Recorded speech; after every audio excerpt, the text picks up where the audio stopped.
After deriving internal field or local field, we have to see this relation that is known as Clausius-Mosotty relation. Let n be the number of molecules per unit volume of the dielectric material and let alpha be the polarizability. We know that polarization P, polarization is a vector and we have seen this in basic definitions. Polarization P is equal to n into mu. Mu is nothing but the induced dipole moment.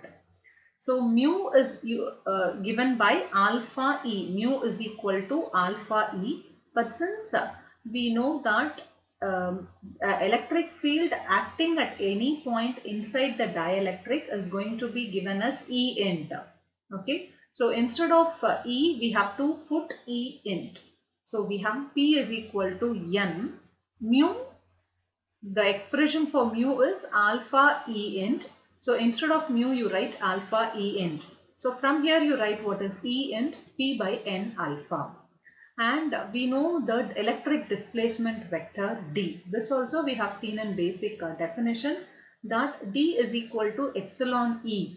Also it is equal to epsilon naught E plus P.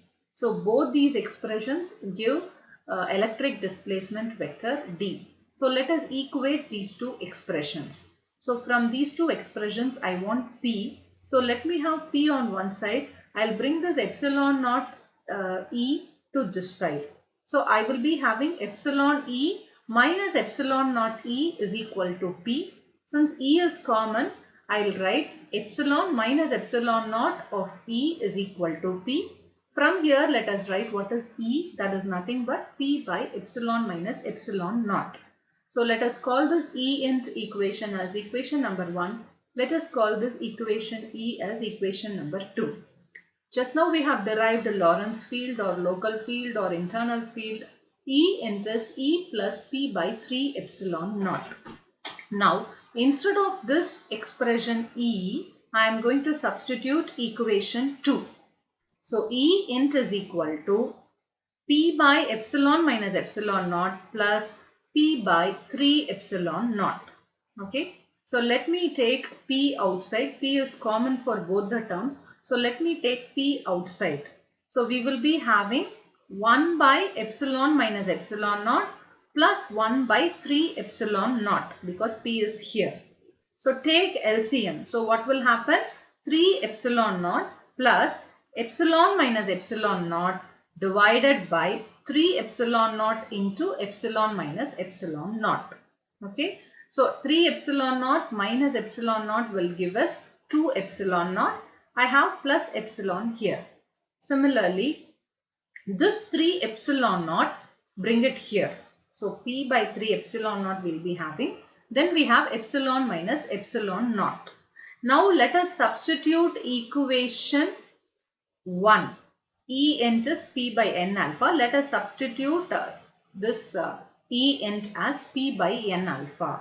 So we have P by N alpha is equal to P by 3 epsilon naught into epsilon plus 2 epsilon naught divided by epsilon minus epsilon naught.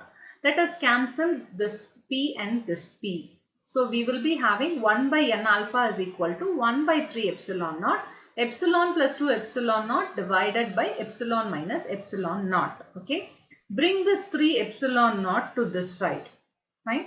Bring this 3 epsilon naught to this side. So we'll be having 3 epsilon naught by N alpha is equal to 1 and we have epsilon plus 2 epsilon naught divided by epsilon minus epsilon naught. Okay. Now just take the reciprocal and write. So if you take the reciprocal, N alpha by 3 epsilon naught is equal to epsilon minus epsilon naught by epsilon plus 2 epsilon naught. Okay. Now let me bring this epsilon naught here. Let me divide it. So I'll be having epsilon by epsilon naught minus 1. Is that okay? So divide by epsilon naught.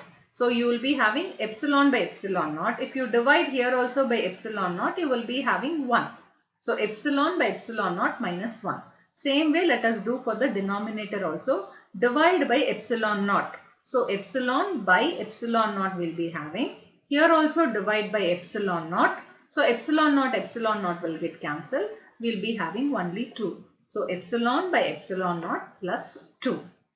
Okay. Then we know that epsilon by epsilon naught is nothing but epsilon r, that is called relative permeability, relative permittivity, otherwise known as dielectric constant. So epsilon r minus 1 by epsilon r plus 2. So n alpha by 3 epsilon naught is equal to epsilon r minus 1 divided by epsilon r plus 2. This is the famous Clausius-Mosotty relation. Okay. What is the peculiarity of this relation? This relation is going to relate two terms. Okay, it is going to relate a macroscopic term. Also, it is going to relate a microscopic term. So, macroscopic term is nothing but dielectric constant epsilon r. Microscopic term is nothing but polarizability alpha. So, see, only two variables are here. N is a constant because it represents number of molecules per unit volume of the dielectric.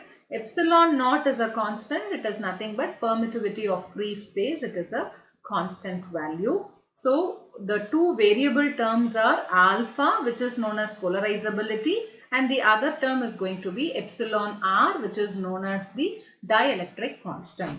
So this Clausius-Mosotty relation is going to relate two terms.